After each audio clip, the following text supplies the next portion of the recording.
Olá, eu sou o Ricardo Tchaikovsky e vamos com mais um vídeo aí dessa série de vídeos que eu estou fazendo respondendo a pergunta dos inscritos.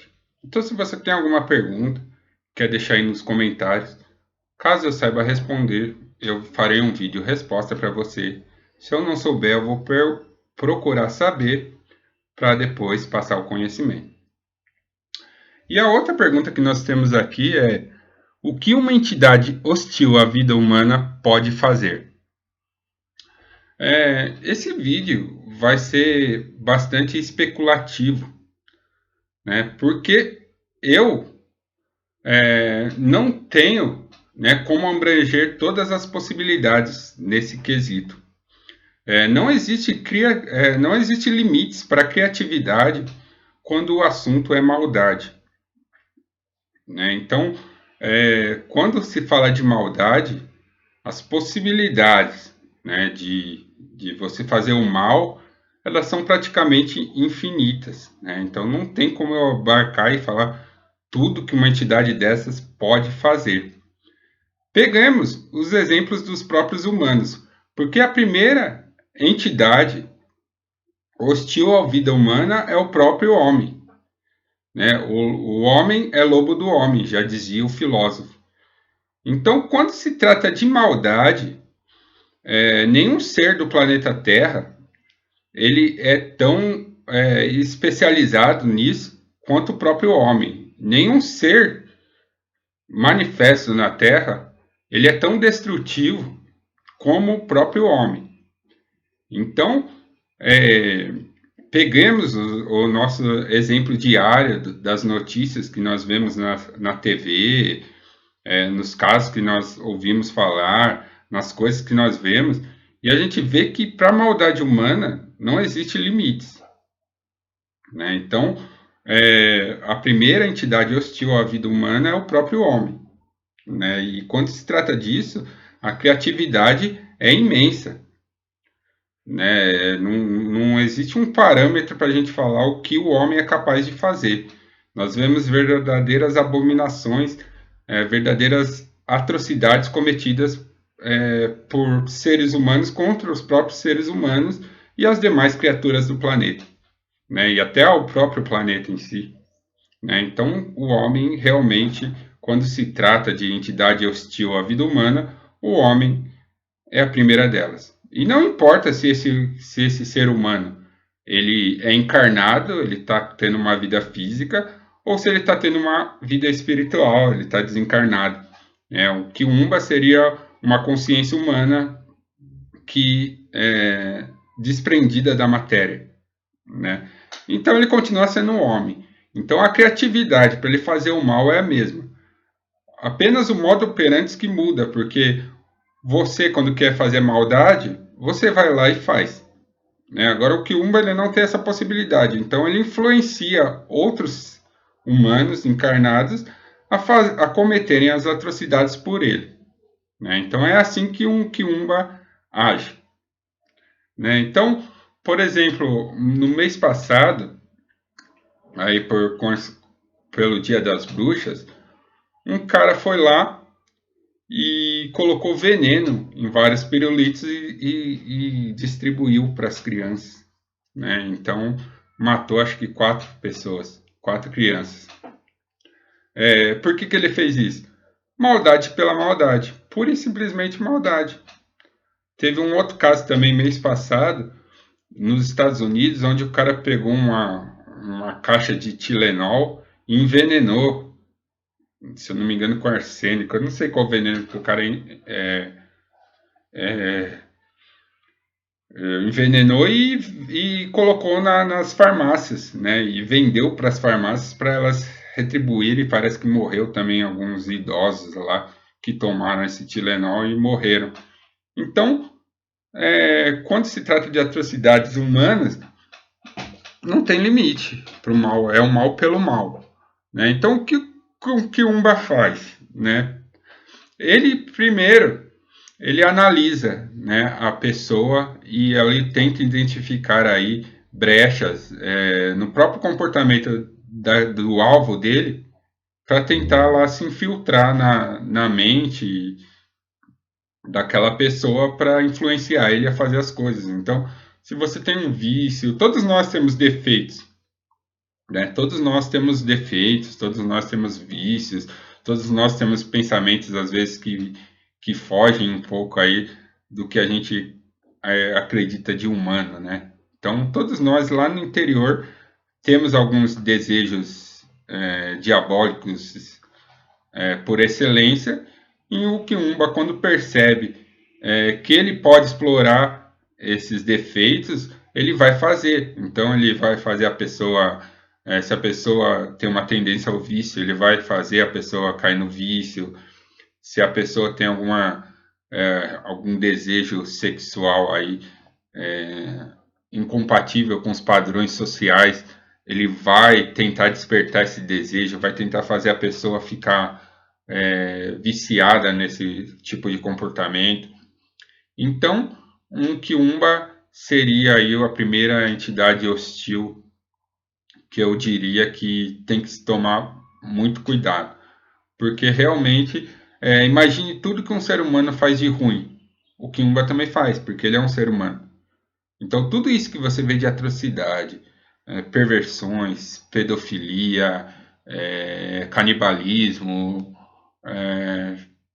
tudo que você fala, meu, como pode um ser humano fazer isso? O Quiumba vai lá e faz, né? E ele vai te induzir a fazer, tá? E a gente tem que colocar um ponto aí, porque existem pessoas que são más mesmo, pessoas que são ruins e elas fazem a maldade sem nenhum tipo de influência. Elas são quiumbas encarnados, né? Eles são maus e pronto. Ponto final. Ele tem uma tendência à psicopatia, à sociopatia, o cara realmente é mau, né? Mas um quiumba ele não gosta desse tipo de gente, né? Ele até fica com essas pessoas, mas ele prefere aquelas pessoas que não estão nesse padrão, porque ele quer tornar, ela quer deixar, assim como um guia espiritual quer evoluir a pessoa, um quiumba quer degenerar a pessoa. Então ele prefere atacar pessoas que não são degeneradas por natureza, né? Então é a diferença aí, né? Não é que todo caso de atrocidade humana é cometido por uma entidade dessas, mas essas entidades gostam de pegar pessoas que naturalmente não fariam isso e fazer com que elas façam. Então o modo operante do Quiumba é esse, né? Ele tenta despertar o que é de pior em você, que ele quer que você se transforme num Quiumba também, né? Então ele vai fazer você se transformar nisso. E ele, tal qual o humano ele é obcecado, né? Ele não para. Ele não para até as últimas consequências. Então o Quiumba é muito. Quando as pessoas não ficam. Elas ficam paranoicas, elas ficam viciadas em algum tipo de comportamento, elas ficam obsessivas por alguma coisa, elas não desistem facilmente daquele comportamento. E é a mesma coisa com o Quiumba, ele não vai desistir de você facilmente. Então ele vai fazer você chegar até as últimas consequências ou até ser detido, né, por você ou por outra pessoa, né? Então a primeira entidade que eu classificaria nessa categoria seriam os próprios humanos, tanto encarnados quanto desencarnados, tá? Então, assim, veja no jornal as atrocidades humanas, tudo que o homem já cometeu de ruim, né, os campos de extermínio, né, campos de concentração, estupros em massa, canibalismo, pedofilia, sacrifícios, tudo isso um quiumba gosta bastante e ele vai tentar fazer com que você cometa pelo menos alguma dessas atrocidades, tá? Outra classe seriam os daimons, né? Os daimons, nem todos os daimons são hostis à vida humana, mas os que são, eles trabalham de um jeito semelhante, mas com algumas diferenças importantes do quiumba. Porque o que acontece? O daimon, geralmente, ele tem um limite de poder, digamos. Ele tem uma zona de atuação de poder. Diferente do Quiumba, que ele é adaptativo. né? Então ele vai ver um defeito de você e ele vai tentar explorar aquele defeito. O Daimon, por exemplo, se o Daimon é conectado à luxúria, ele vai atuar só nos campos da luxúria. Então ele vai tentar você fazer perversões sexuais e tal. Só que a diferença do Daimon é que um Daimon ele tem um poder de manifestação um pouco maior do que o Kiumba. Então ele consegue também atuar no físico. Um exemplo que eu já dei aqui no canal, que eu já contei a minha história na Goécia, é que meu quarto pegou fogo por conta de um Daimon, uma invocação mal sucedida que eu fiz. E eu estava dormindo no quarto, deu um curto-circuito e pegou fogo comigo lá dentro. Né? E foi um fogo grande, não foi um foguinho, não. Correu pelas fios, pegou na cortina e foi um incêndio mesmo, tá? Mas aí que tá a grande coisa. Um dos meus grandes medos de infância era o fogo. Né? Eu tinha uma fobia do fogo, eu tinha medo do fogo.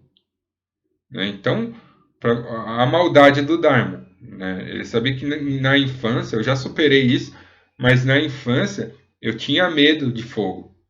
Então ele usou meu medo de uma maneira tão contundente que ele fez uma manifestação física, né? Ele fez o fogo para me sacanear.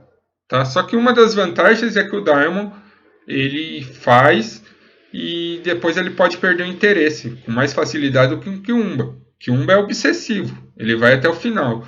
O Daimon nem sempre é obsessivo, né? Na maioria das vezes, na verdade, ele não é obsessivo. Ele vai igual, botou fogo no quarto, acabou. Eu nunca mais tive problema com esse Daimon. Né? Então, é a diferença. Mas, assim, em todas as classes espirituais existem entidades que podem ser hostis a você ou à vida humana.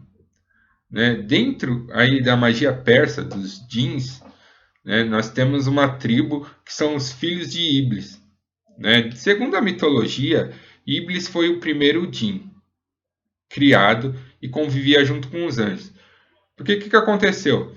Antes de criar os humanos, segundo a mitologia deles, Deus criou outros seres que seriam humanos também, seriam equivalentes a humanos. Seria a primeira, digamos assim, não dá nem para falar que é a primeira tentativa, porque aí você vai falar, mas o cara é onipotente, onisciente e tal, como que criou isso? Mas enfim, pelos motivos lá da mitologia deles, o deus deles lá criou seres humanos, que seriam os djinns, com poderes. Só que os djinns eles têm as mesmas falhas do caráter dos humanos. Então eles eram humanos, igual nós, com poderes. Tá? E aí Deus viu que deu merda, isso aí saiu do controle, e ele decidiu começar tudo de novo com seres humanos que seriam iguais aos djinns, mas não teriam os poderes que os djinns tiveram, porque os djinns não souberam usar os poderes deles. Né? Então, para simplificar a mitologia, é muito mais complexa que isso, mas para vocês entenderem. Tá? E quando Deus decidiu então criar os humanos, Iblis fala: pô, mas ele criou a gente, pô, agora criou esse bicho aí, esse macaco sem poder nenhum, né? E nós somos poderosos, nós não vamos abaixar a cabeça para eles. Então Iblis pegou os filhos dele, porque como é um ser semelhante ao humano, ele também tem o mesmo ciclo de vida do ser humano. Né? Pouca gente sabe, mas dentro da cultura árabe, o Jin ele tem um ciclo de vida. Ele nasce, cresce, se reproduz e morre. Né? Então, assim, eles não são imortais. Então, Iblis pegou os filhos dele e os Jins que se simpatizaram com a causa dele e falou: não, nós vamos então sacanear os seres humanos, porque a gente quer provar, vamos provar para o Criador que nós somos melhores que os seres humanos. E para provar ao Criador que o Jin é melhor que o ser humano, então Iblis e seus filhos se dedicam a explorar as falhas do gênero humano. Né? Então eles tentam, por todo meio que eles conseguirem, desvirtuar a criação de Deus para provar que os Jin são melhores. Então o Iblis ele não é contra Deus. Tá? Ele só não concorda que o ser humano é melhor que um Jin. Então eles agem para provar isso ao Criador. Tá? simplificando, resumindo, mas é mais ou menos isso. E dentro dessa categoria de seres, que são os filhos de Iblis, eu conheço pelo menos duas entidades, né, que tem uma entidade que é um Jin fêmea, que ela é especializada em fazer abortos. Mas não é qualquer aborto que ela faz. Ela gosta de abortar só mulheres que realmente desejem ter a criança. Né? Então não adianta você chamar ela para fazer um aborto que você queira por motivo de saúde ou por achar que não consegue criar a criança, que não é a hora de ter filho. Não, porque ela gosta só de sacanear as mulheres que querem ter filhos. E ela faz isso por diversão. Só que não é qualquer aborto. Quando ela faz o aborto, ela faz de uma maneira que danifique o órgão reprodutor da mulher para que ela nunca mais possa ter filho. Então, é um nível de maldade, né? Ela gosta e ela faz por prazer.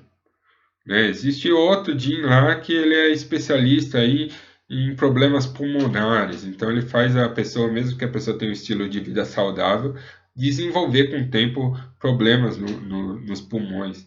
Aqui se aplica a mesma lógica que eu falei dos quiumbas. Né? Não é porque aconteça esse problema na sua vida que necessariamente é influência de um Jin, porque merda acontece. Tá? Mas a diferença é que essas entidades fazem isso por prazer e geralmente fazem isso em pessoas que não teriam problema nenhum se não fosse a interferência delas. Né? Então eles fazem isso para desgraçar. Eles não fazem isso com o intuito aí, só de fazer o mal aí. Eles fazem o mal pelo mal. Eles querem desgraçar pessoas que de repente não teriam problema nenhum sem a ação desses jeans. Então, quando o Mago Negro invoca um Jin desse, ele tem que. E quando eu falo Mago Negro, eu estou falando do jeito que a maioria entende, tá? Independente se você usa esse termo ou não, é mais fácil assim. Ele tem que propor ao Jin uma desgraça grande. Porque se o Jin achar que a desgraça que ele está propondo não é suficientemente boa, então ele se volta contra o operador. Ele se volta contra alguém com quem invocou. Então ele fala, pô, você me chamou aqui só para isso? Só para igual essa entidade aí. Pô, só para fazer aborto nessa mulher? Não. Então, assim, é para desgraçar família, desgraçar descendência, é para fazer o inferno na terra, né? Não é nada assim, ah, eu não gosto daquele cara lá, eu vou fazer uma mandinga aqui, dentro da magia persa, para ele perder o emprego. Não, cara, é desgraça mesmo. Cara, é matar filho, matar companheiro, é desgraçar total, né? Então é o que eles gostam, tá? E aí existem entidades das Qliphotts que são hostis à vida humana. Pô, não tem como eu saber toda a aplicação dos poderes, o que eles podem fazer. Mas para você ter um bom parâmetro de saber o que uma entidade dessa é capaz, é só você analisar o próprio dia a dia do ser humano, ver as coisas mais absurdas e destrutivas que você puder ver, e é isso que eles gostam de fazer, né? Essas piores perversões, piores destruições que a humanidade já fez, né? Você jogar uma bomba atômica numa cidade civil, né? Só para testar o que acontece. Né? Isso poderia ser feito no laboratório, num campo de testes, através dos dados que você coletasse lá, você poderia ver a destruição de uma bomba dessa? Poderia ser feito, mas não. Os americanos quiseram testar isso em uma cidade civil para saber. Né? E depois que eles jogaram a primeira bomba, a guerra já tinha terminado, eles foram lá e jogaram a segunda, porque o Japão já tinha se entregado. Mas como eles tinham duas bombas atômicas que funcionavam de maneira diferente, eles quiseram testar qual era mais eficaz. E como que eles resolveram fazer isso? Testando nos próprios seres humanos. Então morreu criança, morreu idosos, senhoras, morreu pessoas que nem concordavam com a guerra, né? Não, morreu pessoas que talvez nem simpatizavam com o próprio governo japonês, desenvolveu pessoas, morreram inocentes, né? Morreram animais que nada tinham a ver com as brigas dos seres humanos. Se você vê um nível de perversidade desse, é isso que uma entidade hostil à vida humana faz, é um nível de perversão nesse sentido. Não vamos só matar os soldados, vamos matar todo mundo, vamos acabar com o país, vamos derrotar tudo. Né? O tratamento que os alemães deram nos campos de concentração. Eles estavam testando a engenharia da maldade em outros seres humanos. Eles tratavam mais ou menos com animais. Né? Então é o tipo de perversidade que eles fazem. Tá? Tem uma entidade aí que é especializada em fazer aqueles esquemas daqueles atentados, igual aconteceu em Osasco, igual acontece com alguma frequência lá nos Estados Unidos. Então a entidade é especialista em fazer aquilo. Novamente, não é todo caso que é a obra de uma entidade. Às vezes a pessoa é má por ser má mesmo e vai lá e faz. Mas eles gostam de pegar aquelas pessoas que não teriam essa tendência, não teriam esse comportamento naturalmente de chegar lá, invadir uma escola, meter tiro em todo mundo e depois se matar. Tanto que em alguns casos você vê o pai falando, pô, mas como pode? Aí você vê os vizinhos falando, não, mas era uma boa pessoa, não sei o que lá. Aí você pode ser que seja um sintoma de uma influência espiritual de uma entidade dessas não hostil à vida humana, tá? Então existem vários casos e é difícil eu relatar todos que podem acontecer, mas para vocês terem um bom parâmetro, é só ver a maldade no mundo e lá você vai encontrar certamente, em alguns casos, uma entidade dessa por trás. Né? Então, quando você vê uma catástrofe aí bem elaborada aí, tipo, você pode ir lá pesquisar que talvez você encontre uma entidade dessas. Não que isso seja algo recomendável de se fazer. Não procure lidar com essas forças, porque realmente você terá pouca chance de ter algum sucesso positivo na sua vida.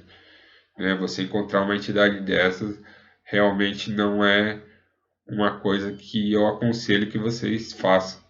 Né? Mas caso vocês queiram fazer, é só pesquisar esses casos de atrocidade humana e estudar bastante com detalhes que você certamente em algum desses casos aí, se não a grande maioria, você vai encontrar que existem influência mágica por trás, algum ataque, alguma coisa, algumas pessoas que lidaram. Eu tenho um caso aí de extermínio que o cara lidava com Daimon mesmo. Né? Isso não é uma coisa que a imprensa coloca em evidência. Né? Mas você assistir alguns documentários, especialmente no Discover, quando o Discover ainda era um canal sério, que pesquisava mais, sempre sensacionalista, né? O Discover sempre foi sensacionalista, mas nas entrelinhas você vai ver que algum daqueles casos lá, você vai ver que tinha um livrinho lá no canto, lá de uma foto, que era o livrinho de Goécia. Tinha um caso específico, eu não vou falar qual que é, mas que o cara lidava com o Daimon mesmo, ele tinha lá um altar pro Daimon. Isso aí a imprensa não divulgou, mas num desses casos aí, pelo menos que eu sei, realmente a pessoa lidou com uma entidade dessas aí e teve a infelicidade de encontrar uma dessas não hostis. Mas é isso aí. Esse aí é outro vídeo respondendo aos comentários. Eu sou o Ricardo Tchaikovsky, força e honra. Não esqueçam do curso de Goécia até sexta-feira. Quem for membro da Sociedade Luciferana de Estudos Esotéricos vai ter acesso. Pretendo lançar agora, sexta-feira agora, tá bom? Então entre lá, dá tempo. Menor pacote da sociedade, R$ 10. Qualquer um, creio que está assistindo eu, é porque tem condições de pagar R$ 10. Nem que você assine a sociedade e saia mês que vem, mas pelo menos você vai ter acesso a esse curso de Goiás. E mesmo que você não ache grande coisa, que eu acho difícil, mas tem pessoas que não vão achar grande coisa, mas pelo menos é mais um conhecimento aí para você agregar aí no seu campo de estudos aí, uma nova perspectiva, que vai ser um curso prático, né? Vai ser um curso baseado na formulação de desejos e na manifestação desses desejos, né? Então vai ser um passo a passo que você tem que fazer para realizar algum empreendimento na Goiás, tá bom? Sou Ricardo Tchaikovsky, força e honra, o link está aí na descrição. Até mais.